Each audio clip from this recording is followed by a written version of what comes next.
Hi everyone, welcome to my channel. అందరూ ఈరోజు afternoon లంచ్లోకి ఏం కర్రీ ప్రిపేర్ చేస్తున్నారండి? నేనైతే ఈరోజు టైగర్ ఫ్రాన్స్ అండ్ బెండకాయ కర్రీ ప్రిపేర్ చేస్తున్నానండి. మరి మీరు ఎప్పుడైనా టైగర్ ఫ్రాన్స్ బెండకాయ కాంబినేషన్లో కర్రీ ఎప్పుడైనా ప్రిపేర్ చేశారా? చేయకపోతే చేయండి, చాలా అంటే చాలా టేస్టీగా చాలా బాగుంటుంది.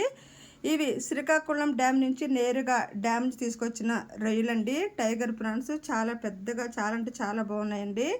ఇవి నీట్గా క్లీన్ చేసుకొని సాల్ట్ పసుపు వేసుకొని అయితే నీట్గా క్లీన్ చేసుకుని అయితే ఒక ప్లేట్లో పెట్టుకున్నానండి. ఇప్పుడు ఒక పావు కిలో బెండకాయలు తీసుకున్నానండి. ఇలా కర్రీ కోసం టమాటో, ఆనియన్స్, పచ్చిమిర్చి అయితే రెడీ చేశానండి. మరి టైగర్ ఫ్రాన్స్ అండ్ బెండకాయ కర్రీ ఎలా ప్రిపేర్ చేయాలో ప్రాసెస్ ఏంటో మరి వీడియోలోకి అయితే వెళ్ళిపోదాం రండి. స్టవ్ పైన ఒక పాన్ పెట్టుకొని పాన్లో వాటర్ వేసుకొని వాటర్లో ఈ ప్రాన్స్ అన్నీ వేసేయాలండి. కొంచెం పసుపు కూడా యాడ్ చేయాలండి. ఇప్పుడు హాఫ్ బాయిల్ చేసుకున్న తర్వాత ఈ ప్రాన్స్ అయితే స్టవ్ ఆఫ్ చేసుకోవాలండి. మరి టైగర్ ప్రాన్స్ బెండకాయ కర్రీ ప్రిపేర్ చేసుకోవడానికి ముందుగా మనం ఆనియన్స్, పచ్చిమిర్చి, టమాటో ఇవన్నీ కటింగ్ చేసుకొని అయితే ఒక ప్లేట్లో పక్కన పెట్టుకోవాలండి. బెండకాయలు కూడా ఇలా కటింగ్ చేసేసుకొని పెట్టుకోవాలండి. బెండకాయ ముక్కలు కొంచెం పెద్దగానే కటింగ్ చేసుకోవాలి. ప్రాన్స్ అయితే హాఫ్ బాయిల్ అయిపోయాయండి. ఇలా తీసుకొని అయితే అప్పుడు ఈ వాటర్ అంతా వంపేసి ఈ టైగర్ ప్రాన్స్ అయితే ఒక ప్లేట్లో వేసుకోవాలండి. ఈ వాటర్ అంతా తీసేయాలండి. ప్రాన్స్ బాయిల్ చేసుకున్నాం కదండి, ఒక స్టీలు జాలీలో వేసుకుంటే వాటర్ అంతా సపరేట్ అయిపోతుందండి. స్టవ్ పైన ఒక కళాయి పెట్టుకోవాలండి. కళాయి హీటెక్కిన తర్వాత ప్రాన్స్ ఫ్రై చేసుకోవడానికి, డీప్ ఫ్రై చేసుకోవడానికి సరిపడా ఆయిల్ వేసుకోవాలండి. ఆయిల్ బాగా హీటెక్కిందండి. ఇప్పుడు మనం రెడీ చేసి పెట్టుకున్న ఈ ప్రాన్స్ హాఫ్ బాయిల్ చేసుకున్నాం కదండి, ఈ ప్రాన్స్ అయితే ఇప్పుడు వేసేసుకోవాలండి. ఇలా అన్నీ వేసేసుకోవాలి. వేసుకున్న తర్వాత వీటిని డీప్ ఫ్రై చేసుకోవాలండి. ఇలా ఆయిల్లో ఫ్రై చేసుకోవాలి.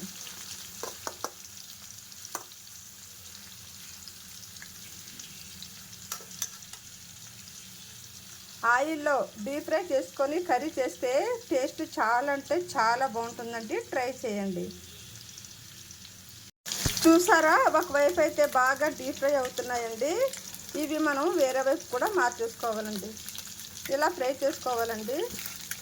ఇలా వేరే వైపుకి అయితే మార్చేసుకోవాలండి. ఒకవైపు అయితే బాగా డీప్ ఫ్రై అయితే అయిపోయాయండి. ఇప్పుడు మనము వేరే వైపు కూడా మార్చేద్దామండి. చూసారా, ఒకవైపు అయితే బాగా పర్ఫెక్ట్గా ఫ్రై అయ్యాయండి. ఇప్పుడు మనం అన్నీ ఇలాగా వేరే వైపు అయితే మార్చేసుకుందామండి. రెండు వైపులా బాగా ఫ్రై చేసుకుంటే కర్రీ చాలా టేస్ట్ అంటే చాలా టేస్టీగా బాగుంటుంది. ఇలా ఫ్రై చేయాలండి. ఫ్రై చేసుకున్న ప్రాన్స్ మన కర్రీలో వేస్తే చాలా టేస్టీగా చాలా బాగుంటుందండి. టేస్ట్ అయితే చాలా బాగుంటుందండి. చూసారా, ఇలా ఫ్రై చేసుకోవాలండి. కర్రీ చేసే ముందు మనకి రెండు పక్కల ఫ్రై అయితే అయిపోయాయండి. ఇప్పుడు తీసుకొని ఒక ప్లేట్లో అయితే వేసేసుకోవాలండి. డీప్ ఫ్రై అయితే చాలా పర్ఫెక్ట్గా వేయండి. చూసారా ఎంత పర్ఫెక్ట్గా ఫ్రై అవుతున్నాయో. ఇప్పుడైతే మనం తీసుకొని ఒక ప్లేట్లో అయితే వేసేసుకోవాలండి. చూడండి, డీప్ ఫ్రై అయితే అయిపోయాయి. తీసేద్దాం.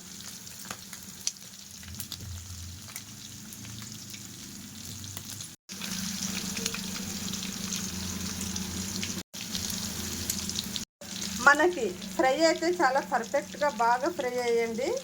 చూసారు ఎంత పర్ఫెక్ట్గా ఫ్రై అయ్యిందో ప్రాన్స్. ఇప్పుడు తీసుకొని అయితే ప్లేట్లో వేసేద్దామండి. ఇప్పుడు మనము ఇదే ఆయిల్లో కటింగ్ చేసి పెట్టుకున్న ఆనియన్స్, పచ్చిమిర్చి కూడా వేసేసుకోవాలండి. ఇలా ఆనియన్స్, పచ్చిమిర్చి అన్నీ వేసుకొని కూడా బాగా ఫ్రై చేసుకోవాలండి. ఆనియన్స్, పచ్చిమిర్చి వేసేసుకున్నాము కదండి. ఇప్పుడు ఒకసారి అయితే ఇలా బాగా కలుపుకోవాలండి. లైట్ గోల్డెన్ కలర్లోకి వచ్చినంత వరకు అయితే ఈ ఆనియన్స్ ఇలా ఫ్రై చేసుకోవాలండి. ఇప్పుడు కర్రీ సరిపడా టేస్ట్కి సరిపడా సాల్ట్ కూడా వేసేసుకోవాలండి. ఇప్పుడు ఆనియన్స్ అయితే లైట్ గోల్డెన్ కలర్లోకి అయితే వచ్చేసాయి కదండి. ఇవైతే బాగా ఫ్రై అయ్యాయండి. లైట్ గోల్డెన్ కలర్లోకి అయితే వచ్చేసాయి కదండి. ఇప్పుడు మనము కటింగ్ చేసి పెట్టుకున్న టమాటో కూడా వేసేసుకోవాలండి. టమాటో కూడా వేసేద్దాం. ఇప్పుడు ఈ ఆనియన్స్, టమాటో కూడా కలిసి రెండు అయితే బాగా ఫ్రై చేసుకోవాలండి. బాగా దగ్గరికి బాగా ఫ్రై అయ్యి పేస్ట్ లాగా అయినంత వరకు అయితే మనము ఫ్రై చేసుకోవాలండి. ఇప్పుడు ఒకసారి బాగా కలుపుకోవాలండి, లేకపోతే మాడిపోతుంది ఈ ఇంగ్రీడియంట్స్. ఇలా ఒకసారి కలుపుకుంటే బాగా ఫ్రై అవుతుందండి. మనకు ఆల్రెడీ దగ్గరికి అయితే ఫ్రై అయ్యిందండి. అలా ఉంచేస్తే మాడిపోతుందండి. ఇలా కలుపుతూ ఉండాలండి. మనకి ఆనియన్స్, టమాటో, పచ్చిమిర్చి అయితే బాగా ఫ్రై అయితే అయిందండి. చూసారా, దగ్గరికి అయితే బాగా ఫ్రై అయ్యింది. ఇప్పుడు మనము అల్లం వెల్లుల్లి పేస్ట్ 1 స్పూన్ వేసేసుకోవాలండి. ఇప్పుడు 1 స్పూను అల్లం వెల్లుల్లి పేస్ట్ వేసేద్దాం. అల్లం వెల్లుల్లి పేస్ట్ వేసుకున్న తర్వాత ఒకసారి బాగా కలుపుకోవాలి. ఇలా ఒకసారి బాగా కలిపేసుకుంటే అడిగి పట్టుకుంటా బాగా ఫ్రై అవుతుంది. ఇలా కలుపుతూ ఉండాలి. అల్లం వెల్లుల్లి పేస్ట్ బాగా ఫ్రై అవ్వాలండి. అల్లం వెల్లుల్లి పేస్ట్ బాగా ఫ్రై అయితే కర్రీ టేస్టీగా చాలా అంటే చాలా బాగుంటుంది. అడుగు పట్టకుండా అయితే ఇలా కలుపుకోవాలి. అల్లం వెల్లుల్లి పేస్ట్ వేసుకున్న తర్వాత స్టవ్ లో ఫ్లేమ్లో పెట్టుకొని అయితే ఫ్రై చేసుకోవాలండి. అప్పుడే మనకి టేస్ట్ కానివ్వండి, కర్రీ కానివ్వండి చాలా టేస్టీగా బాగుంటుందండి. అడుగు పట్టి మాడితే కర్రీ అస్సలు టేస్ట్గా బాగోదు. మనకి అల్లం వెల్లుల్లి పేస్ట్ అయితే బాగా ఫ్రై అయ్యిందండి. చూసారా ఎంత పర్ఫెక్ట్గా ఫ్రై అయ్యిందో. ఇప్పుడు మనం మంచి స్మెల్ కోసం, మంచి టేస్ట్ కోసం ఇప్పుడు మనం మసాలా పౌడర్ వేసేసుకుందామండి. మసాలా పౌడర్ వేసుకున్న తర్వాత మళ్ళీ ఒకసారి బాగా కలుపుకోవాలి. ఇలా ఒకసారి బాగా కలుపుకుంటే మసాలా కూడా బాగా ఫ్రై అవుతుంది. ఇలా కలిపేసుకున్నాము కదా. ఈ ఇంగ్రీడియంట్స్ అంతా బాగా ఫ్రై అయితే అయింది కదండి. ఇప్పుడు మనం కటింగ్ చేసి పెట్టుకున్న బెండకాయ ముక్కలు వేసేసుకోవాలండి. బెండకాయ ముక్కలు కూడా వేసుకున్న తర్వాత బాగా ఫ్రై చేసుకోవాలండి. ఇప్పుడు ఈ ఇంగ్రీడియంట్స్ ఈ బెండకాయ ముక్కలు కలిసి అయితే ఫ్రై చేయాలి. బెండకాయ ముక్కలు కూడా వీటితో పాటు ఫ్రై అవ్వాలి. ఇప్పుడు ఈ ఇంగ్రీడియంట్స్ అంతా బాగా దగ్గర ఫ్రై అయితే బాగుంటుంది కర్రీ. చూసారా, ఇలా బాగా ఇది కూడా ఫ్రై అవ్వనివ్వాలి. ఈ బెండకాయ ముక్కలు కూడా చూసారా, మనకి బెండకాయ ముక్కలు ఈ ఇంగ్రీడియంట్స్ అంతా బాగా ఫ్రై అయ్యిందని ఇప్పుడు మనం టేస్ట్ సరిపడా కారం వేసేసుకోవాలండి. కారం వేసుకున్న తర్వాత కూడా ఒకసారి ఇలా బాగా కలుపుకోవాలి. ఇలా ఒకసారి బాగా కలుపుకుంటే పర్ఫెక్ట్గా చాలా బాగా వస్తుంది కర్రీ. అడుగు పట్టకుండా అయితే పర్ఫెక్ట్గా వస్తుంది. ముందుగా మనము డీప్ ఫ్రై చేసి పెట్టుకున్నాం కదా ఈ టైగర్ ప్రాన్స్. ఇప్పుడు ఈ ప్రాన్స్ కూడా వేసేసుకోవాలి కర్రీలో. ఇలా వేసేసుకున్నాము కదండి. ఒకసారి అయితే బాగా కలుపుకోవాలండి.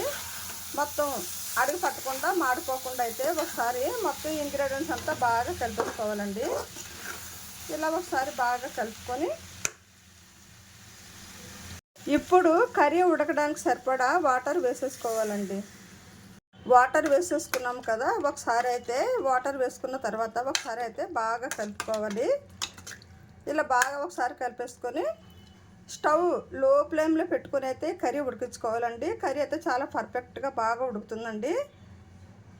మనకి కర్రీ అయితే బాగా దగ్గరికి అయితే ఉడికిపోయిందండి. ఇప్పుడు కొంచెం కొత్తిమీర అయితే యాడ్ చేసుకొని ఒక 5 నిమిషాలు ఉంచుకున్న తర్వాత అయితే స్టవ్ ఆఫ్ చేసుకోవాలండి. ఒకసారి అయితే బాగా కలిపేసుకోవాలండి. కొత్తిమీర వేసుకున్నాం కదండి. ఒకసారి బాగా కలుపుకొని అయితే ఒక 5 నిమిషాలు ఉంచుకున్న తర్వాత స్టవ్ అయితే ఆఫ్ చేసేసుకోవాలండి.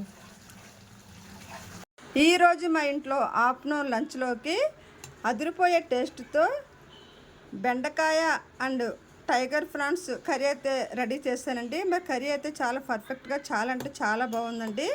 మరి టేస్ట్ కూడా చాలా అంటే చాలా బాగుంటుందండి. చూసారా ఎంత పర్ఫెక్ట్గా వచ్చిందో కర్రీ అయితే. మరి బెండకాయ టైగర్ ప్రాన్స్ కర్రీ అయితే కాంబినేషన్ చాలా అంటే చాలా బాగుంటుందండి. ట్రై చేయండి, చాలా బాగుంటుంది. బెండకాయ ఆఫ్టర్నూన్ ఈరోజు లంచ్లోకి మా ఇంట్లో అదిరిపోయే టేస్ట్తో బెండకాయ అండ్ టైగర్ ప్రాన్స్ కర్రీ అయితే రెడీ చేశానండి. కర్రీ అయితే చాలా పర్ఫెక్ట్గా వచ్చిందండి. మరి స్మెల్ కానివ్వండి, టేస్ట్ కానివ్వండి చాలా అంటే చాలా బాగుందండి. మరి బెండకాయ టైగర్ ప్రాన్స్ కర్రీ అంటే మరి మీలో ఎంతమందికి ఇష్టమైన వాళ్ళు లైక్ చేయండి. మరి నా ఛానల్ అయితే సబ్స్క్రైబ్ చేయండి. మరి ఇలాంటి మంచి మంచి వీడియోస్ చూడాలి అనుకుంటే నా ఛానల్ అయితే సబ్స్క్రైబ్ చేయండి. మరి ఫుల్ వీడియో చూడాలి అనుకుంటే మదీనా బీబీ మై రెసిపీ ఛానల్లో ఉంటుంది, చూడండి.